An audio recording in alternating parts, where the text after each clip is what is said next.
guys, it's Mrs. Thompson. We're back in section 5.1 again, except today we're going to do example 2. We're going to solve a system of linear equations by graphing.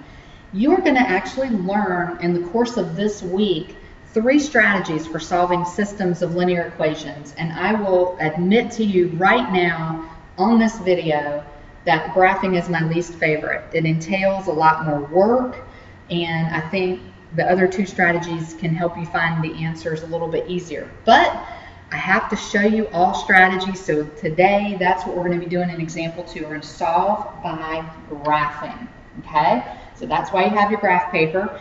You may want to grab an extra sheet of graph paper just in case I run out of room and I don't do a good job with my spacing. So if you guys will pause this video and grab some graph paper just in case. Okay, let me show you how to do this, and then we have this system. We know it's a system because there are 2 equations, linear equations here. That forms a system. Anytime you graph more than 1 linear equation on a graph, you have a system. So we're going to graph 2 lines on the same graph. If you would like to do them in different colors, please feel free. That will not bother me in the least.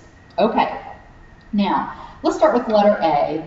You see our 2 equations, y equals x minus 3, and then our second one is y equals negative x minus 1.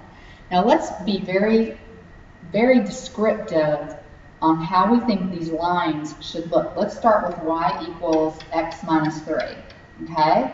The first thing I want you to do is tell me, right on your paper, what is the slope of this line. Hint, hint, the slope is the number directly in front of the x. Now some of you might be going, wait a second, I don't see a number. Well, remember, there's always a number in front of a variable. It may be an understood number, but there is a number there. Okay, what did you write? Did you write that m is 1? And you would be correct. The slope of this line is 1, and we can write it a couple of ways. We can write it as rise over run 1 over 1 or negative 1 over negative 1. Okay? And then what's our y-intercept? If you said negative 3, you're also correct. Which way, when I graph this line, which way should it lean? And if you're thinking that it should lean to the right, you're exactly correct. That is correct. Okay? So that's quite a bit of data. I needed to know that. I'm going to go ahead and get this thing started. So I'm going to create my XY coordinate plane right here on this given graph paper, or you can do it on your graph paper that you've presented.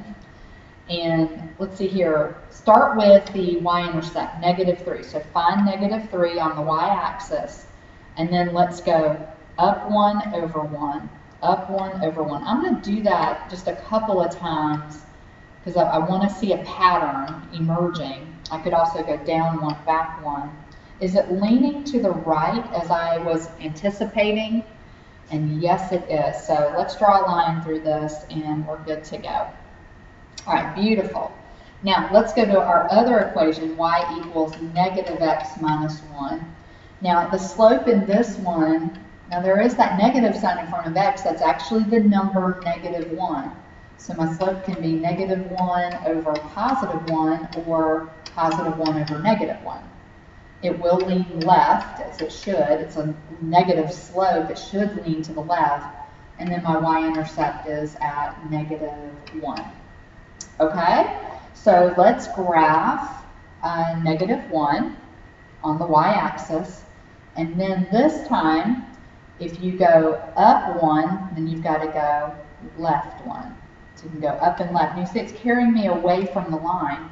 So let's try going down and right. I'm going to make that really big. Down and right. Down and right. And you clearly see the point of intersection. I usually, when I do these graphs, I circle it really big, and we want to name that point. Where is it on the coordinate plane? Well, it looks like it's at positive 1, negative 2. 1, negative 2. And so that point of intersection is the solution for this system. That's what we're looking for, is a point of intersection. Where do the 2 lines crisscross?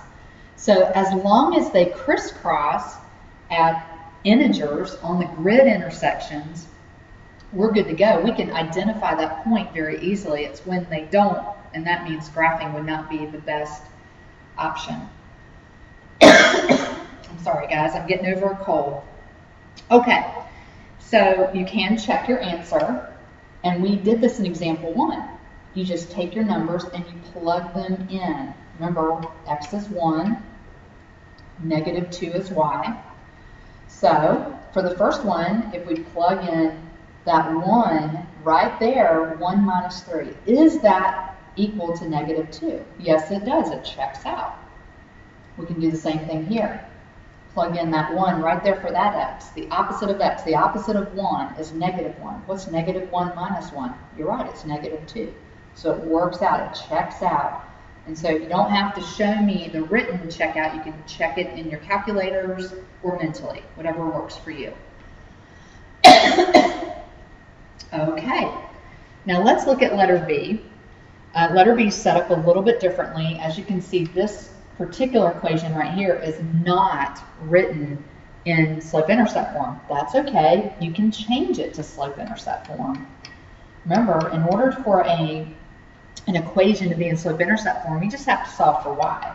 That's it. So that means let's take away x from each side. And you've got y equals negative x. Now you can put that plus 0. That just means your y-intercept crosses at 0 on the y-axis. Slope is negative 1. Y-intercept is at 0. And you're ready to graph it. Okay? So I'm going to create my coordinate plane right here. Find 0 on the y-axis. That means it's going to be at the origin. And then, remember, my slope is, I can go down 1, right 1, or up 1, left 1. Whatever works for you. I'm going to do it both ways. So if I go up and left, up and left, up and left, or I can go down and right. Now this is a negative slope, so it should be leaning to the left as it is. So it's looking really good. Everything looks wonderful. If you want to do these in 2 different colors, please feel free. Okay, now your second one is y equals negative 1/2 x plus 1. So it's already in slope-intercept form, so we have slope is negative 1/2. I could also do 1 over negative 2. It's going to cross the y-axis at 1. So I need to find positive 1. And then if I go up 1, left 2, wow, looky there. I'm going to make that nice, big, and dark. Up 1, back 2. Or down 1, right 2, down 1, right 2. Okay? And hopefully you see this line and where it intersects very clearly is right here. We need to know the name of that point. We want to know it. So it's at negative 2, positive 2. And then all you have to do is just plug those numbers in. Plug in x negative 2, y is positive 2, and see if it checks out. So if we come up here and we do negative 2 for the x, positive 2 for the y, that would be negative 2 plus 2. Is that actually 0? Yep, it is. Do the same thing. Put that negative 2 right there. What's negative 1/2 of negative 2? Well, first problem is what's a negative times a negative? Yeah, that's a positive. So the signs just canceled out. So what's half of 2? You're right, it's 1. So that becomes 1, and 1 plus 1 is 2, which is what our y was. So it checks out. You can either handwrite it out like we did in example 1, or you can mentally check it like I just did with you here. Okay, so this concludes example 2, solving systems by graphing. And so you're going to graph each one, look for their point of intersection. You should check and make sure it actually works. That may catch a mistake, especially if you graph it wrong. Okay, thanks a lot. If you have questions, bring them tomorrow.